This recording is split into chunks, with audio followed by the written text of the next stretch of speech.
Hey, I'm Jasmine Poe. Today, for the discussion, we had to, talk about a current event. So, the current event that I chose to talk about is homelessness and how it affects the youth population within America.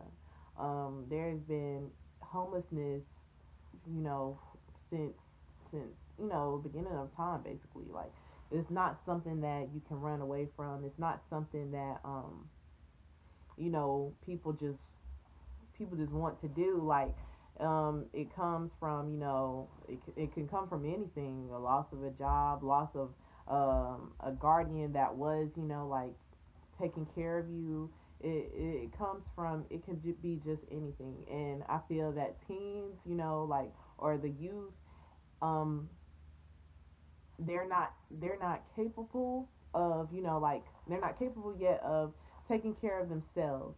And even if they did have like a little job or a part-time job, and they went out and they did what they had to do, it still wouldn't be enough for like a 14, well, 12 to 21 year old to deal with.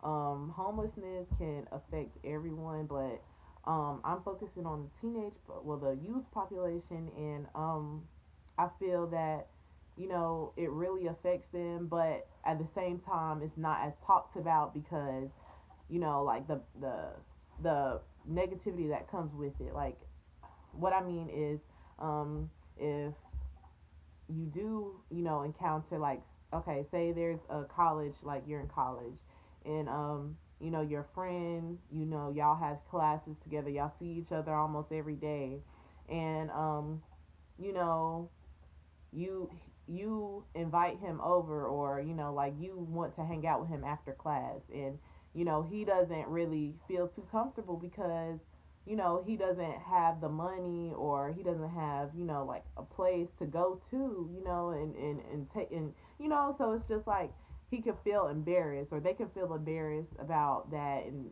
shame. And that's just that that can lead to other, that can lead to other things.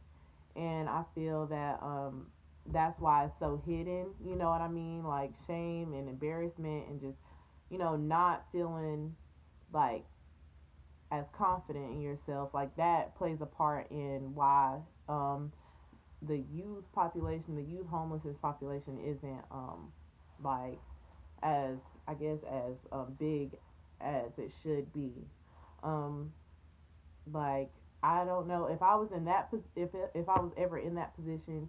Um, I don't know what I could do because, being in Pembroke, it's a rural town, um, and it's just like there isn't as much help as it should be, or as it could be, and it's like, I wouldn't know where to turn, you know what I mean? Like, I wouldn't know, like, okay, where my next meal is going to be.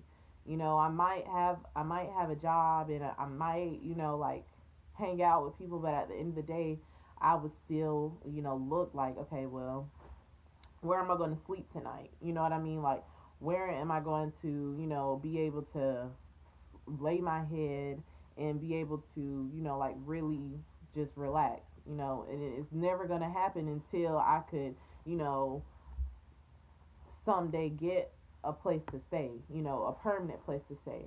And I feel like, honestly, that has to be one of the worst feelings ever, you know what I mean? And it just, this I feel like is a major problem in today's current times. Um, there's just, it's nothing like you can really, like, there's nothing you can really run away from, and that's the bad. You can't really, like, okay, well, you can't run away from, homelessness, because you see it every day. That's what I'm trying to say. Like, you see it every day. Well, I see it every day. Just going to class, or going to, wherever I'm going, passing a street, you're gonna come in contact with it. And this, to me, is a problem. Like, Homelessness, teen homelessness. Most of the teens that are homeless, they usually turn to drugs as a way to cope, and that, like I said, it leads to more health issues. And I feel like there should be something like there should be a program or something for these individuals. Um, but yeah, I feel like this is something current, and I feel like this is something that needs to be talked about, and it needs to. I feel like it should be more plans to really like decrease this problem, implement it as soon as possible.